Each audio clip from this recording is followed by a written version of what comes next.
Okay, so application one, we'll just do this one as a group. What would the citation for this one look like? This is a special effect is any technique or device that creates the illusion of reality with the set and the camera. A visual effect, on the other hand, is created after the film is shot. We have our authors down here and the information we would need for an in-text citation. So in this case, what would the citation look like? Yep. Yeah. So Kasdan and Tabernetti, 2009, page 60. Ready? Not in the citation. That's a great question. No, not in the citation. Only on the reference page. Okay, another one. So kind of looking at the other form, and I've prompted you here. Kasdan and Tabernetti wrote that the term set refers to a little world created for the movie as opposed to location or an actual place chosen as the backdrop for the action. So what would go in this first? The year? And what would go back here? It's very good. Yeah, pages. Right. So this is really the basic mechanics of in-text citations. I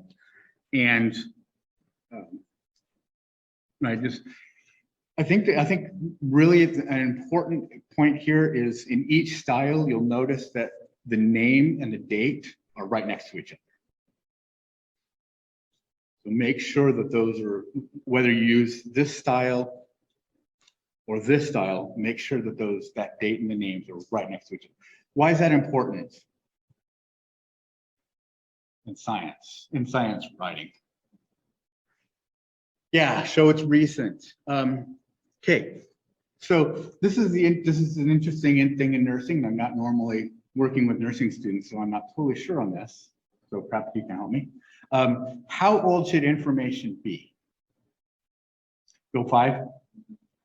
Now the reason why I asked that question, right, with social sciences, you can go as old as 10. So if what you're writing about involves sociology or psychology of dealing and working with patients, right, it can stretch a little further. Medical and technical things, yeah, 3 to 5. In some cases, 5 years is going to be too old too. You all will develop a sense of that as the longer you're in the field. Cool. Good job, y'all. Okay. Couple of in-text variations. Sometimes we will not have a specific author named. So if in that case, you can put down the organization. And abbreviating common terms like corporation is fine. Another convention I didn't put in here. Once you've named an organization, so like Mothers Against Drunk Driving, if you come back to a second citation of that document, you can just do MAD, M-A-D-D. But you want to make sure that organization, that author gets their credit. Another way is if there's no specific author, you can use a shortened form of the page of the document title. And oftentimes, this will happen with web pages, especially if it's put out by an organization. So you have the option of either citing it by the organization or by the title of the page. If the source has 2 to 5 authors, list the names and make sure you list them in the order that they're given on the paper. That indicates kind of usually the first name is the lead author, and it's gracious to give them the credit. So don't mess it up. If there are more than 5 authors, just give the first name and then followed by et al. This is another change that's kind of nice. It used to be, earlier, I think the number used to be a little bit higher. And the first time you gave that list, you had to list everybody's name. But now if it's more than 5, just go et al. Make sense? Just want you to be aware of these variations. It can be helpful. If you have multiple works in a citation, list them alphabetically and with a semicolon in between. Have you come across, I'll come across this, something like this in papers that you looked at? What would be the advantage of citing multiple sources for a concept? What was that?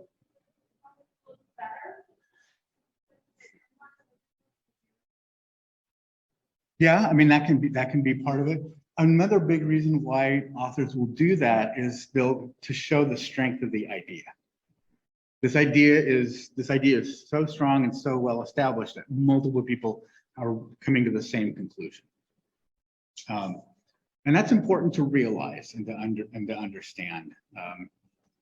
Right? If there's that kind of strength there, that can kind of help back us up a little bit more. If you have authors with the same last name, and this can happen, this is where you use the first initial to differentiate them, right? M. Watson and Z. Watson. Some things that might happen sometimes, especially with physical sciences and health science, doesn't happen as often, but it's not common, but it is typical in social science writing. It's called an indirect source.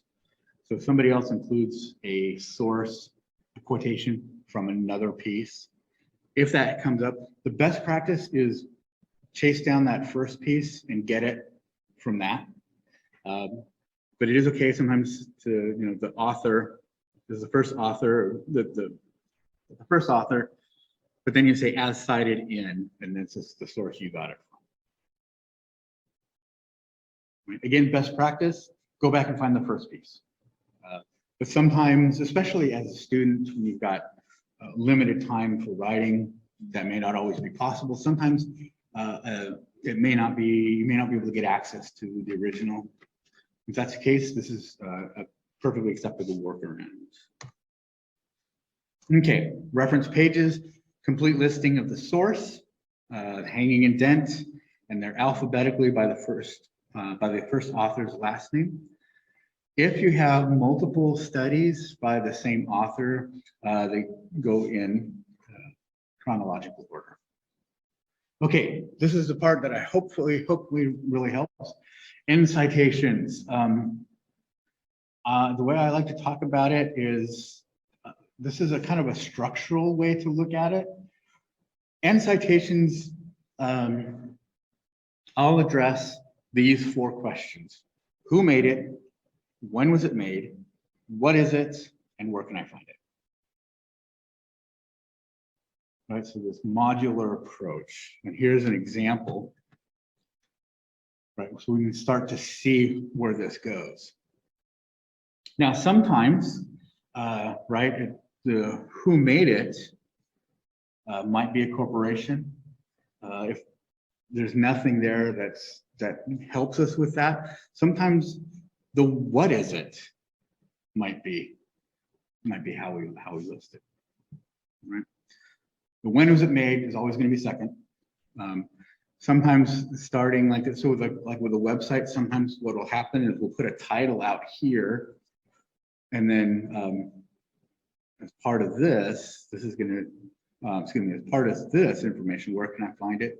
We'll have the website as that part of the information. So all these questions are going to be answered, but variations may be a little bit different. Here's kind of just another example from a paper. Again, reinforcing who made it, when was it made, what is it, and where can I find it? And I hope this helps. I've had a lot of students actually come back anecdotally and say, gosh, that really helped to start to be able to pick apart end citations and understand what I'm seeing. Okay, I've listed a couple of pretty common APA sources that undergraduates will use a lot. First one, especially in your field, is the article. Right, so last name and initials, year, title of the article, journal title, volume number in parentheses, and issue number, pages. And with an article, you don't have to, in this structure, you don't have to put PP to indicate this is pages. Simply write convention, this is going to be the page where page numbers fall. I just want to point that out. That's a little bit different here than with a book chapter, right? With a book chapter, you want to indicate this is the pages. URL or DOI, if a different one. So I've noticed, I put a note down here, capitalization is different than what we may have learned. So what can you see are some of the differences in capitalization than what we might have learned earlier? Capitalize the first word of a title. If it has a semicolon in it, so you have title and then it's called the subtitle, the first word of the subtitle will be capitalized. Yeah. How is that different than what we learned before? So under MLA, right, all nouns, all verbs, and pronouns and adjectives are going to be capitalized. So a lot more capitalization. Here's what I want to point out though, right? So title of the article and journal title, how are the capitalization different? But what difference do we notice between the article title and the journal title? Yeah, with the journal title is capitalized more like what we've learned earlier. Let's jump down here really quickly. So book chapter, last name and initials, year, chapter title, in editor's name, followed by ED or EDS if there's multiple editors, book title, and then the page numbers. What about the book title? Yeah, it's usually only in the first word, or if there's a right subtitle. Let me also point out with proper nouns like names of people or corporations or historic periods, they also stay capitalized. You capitalize proper nouns, but nothing else. Can you think of a reason why this would be? Why would they change the journal title and book title? Why would that be different? It's a way of showing priority. In scientific and social scientific writing, article is kind of the most important type of publication. If you have a book, good. But the articles are really, right, that idea of putting out and finding new knowledge, new understandings, and getting that out more frequently. Hopefully that helps. Because one of the things I remember once I noticed that and really grasped it, it was like, oh, okay, so that's why it's a weird difference, but now that I know why, it makes sense.